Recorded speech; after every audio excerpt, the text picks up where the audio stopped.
देश में आरा लोकसभा का दमदार नेतृत्व, गौरवशाली इतिहास, दिलचस्प कहानी। विश्व 24 में किसके नाम का बजता है डंका। बिहार की धरती की हर जगह की अपनी ऐसी खास विशेषता है कि आपका मन मोह लेगी, आपको रोक लेगी। लोकसभा के सीरीज में हम आपसे आज बात करने वाले हैं आरा लोकसभा की। हर लोकसभा की अपनी एक अलग ही समीकरण है और दिलचस्प राजनीति है, लेकिन आरा लोकसभा की हम उन दिलचस्प बातों को आपके साथ साझा करने जा रहे हैं जो आपको रोमांचित कर देगा। तो दिल थाम के वीडियो के अंत तक बने रहिए हमारे साथ। आरा लोकसभा की मिट्टी स्वतंत्रता संग्राम से लेकर देश के दमदार पदों और अव्वल नेतृत्व में अपना नाम दर्ज करता है। 80 वर्षों की हड्डी में जागा जोश पुराना था। सब कहते हैं कुंवर सिंह भी बड़ा वीर मर्दाना था।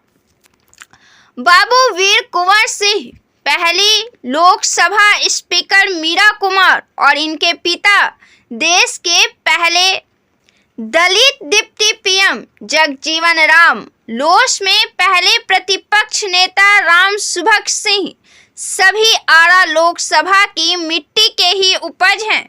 यहाँ के पहले सांसद बलिराम भगत लोस स्पीकर भी बने। साल 1952 से साल 2019 तक 17 लोकसभा चुनाव में 14 बार बाहरी जिलों के प्रत्याशी ने यहाँ परचम लहराया। यहाँ की जनता लगातार 2 बार किसी को अपना सांसद नहीं चुनी।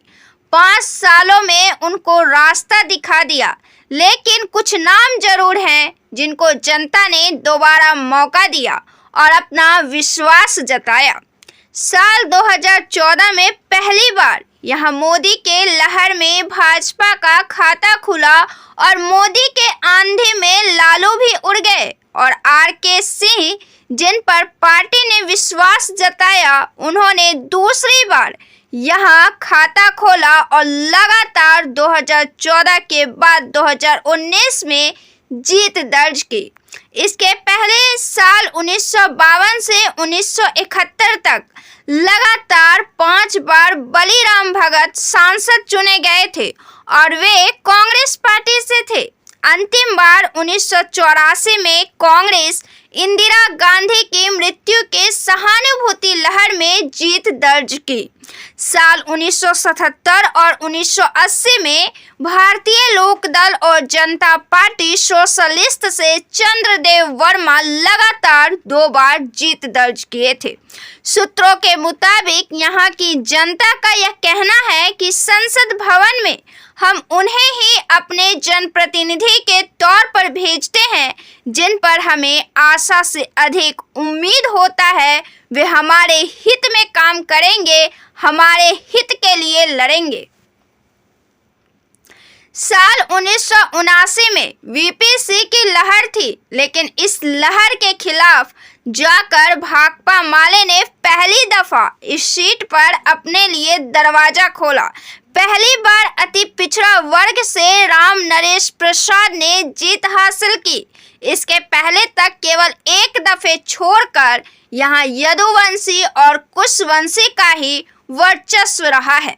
भाजपा के राजकुमार सिंह सुपौल जिले से हैं। साल 2014 में राजद के दिग्गज भगवान सिंह कुशवाहा को उन्होंने शिकस्त दे दिया था और उन्हें मोदी मंत्रिमंडल में जगह भी मिली।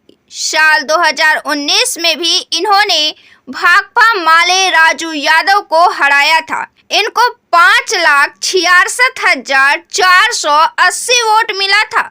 सीपीआई के राजू यादव को इन्होंने 1,47,285 वोट से मात दी थी। इन्हें 4,19,195 वोट हासिल हुए थे। करीब 35 साल बाद कोई प्रत्याशी लगातार दूसरी बार यहां से जीत दर्ज की थी।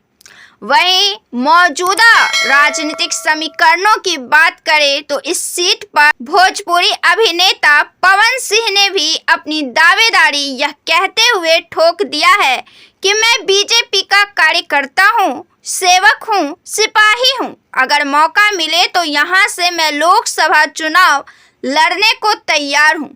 तो वहीं आरके सिंह ने भी मैं आरा से चुनाव लड़ूंगा कहकर अपनी दावेदारी पर मुहर लगा दिया है। आरके सिंह कभी लालू यादव की आज्ञा का पालन कर भाजपा के खिलाफ लाल कृष्ण आडवाणी को गिरफ्तार किया था। लाल कृष्ण आडवाणी को समस्तीपुर से गिरफ्तार किया गया था।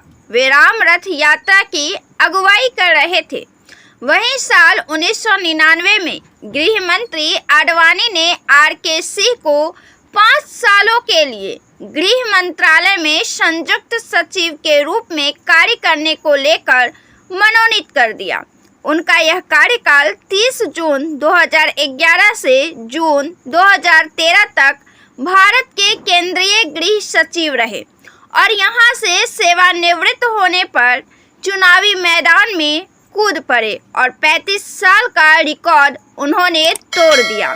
साल 2017 में उनको बिजली मंत्री और नवीकरणीय ऊर्जा मंत्री के तौर पर नियुक्त किया गया।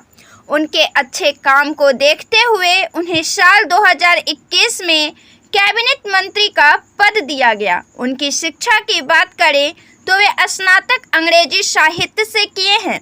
इसके बाद LLB और फिर प्रबंधन में डिप्लोमा किया।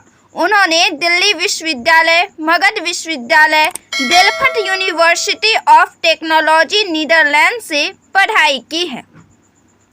भोजपुरी स्टार पवन सिंह ने जरूर चुनाव लड़ने की इच्छा जताई है, लेकिन भाजपा आरके सिंह को नाराज कर पवन सिंह को टिकट नहीं देगी। पवन सिंह भोजपुरी सिनेमा के एक्टर हैं और वर्तमान में भाजपा के कार्यकर्ता भी हैं। साल 2017 में पवन सिंह भारतीय जनता पार्टी में शामिल हुए थे। उन्होंने कहा कि वे पार्टी के लिए काम करते हैं। यह भी कहा कि मैं जिस मंच पर गाता हूँ, गाना गाने के लिए वहाँ लाखों की भीड़ होती है और मंच पर जाने के बाद दर्शक ताली बजाते हैं। तो मुझे लगता है कि मेरे जीवन का सारा अवार्ड यहीं मिल गया है और उससे बड़ा मेरे लिए कोई अवार्ड नहीं है। पवन सिंह कहते हैं कि जहां तक बात है बैकफुट पर होने की, तो लोग कंट्रोवर्सी करके कंट्रोवर्सी में रहते हैं, लेकिन पवन सिंह चुप रहता है। फिर भी पवन सिंह की ही बातें होती है। आरके सिंह के सामने महागठबंधन से कौन उम्मीदवार होता है यह अभी तय होना बाकी है, लेकिन चुनावी दंगल में इस क्षेत्र पर खास नजर बनी रहेगी।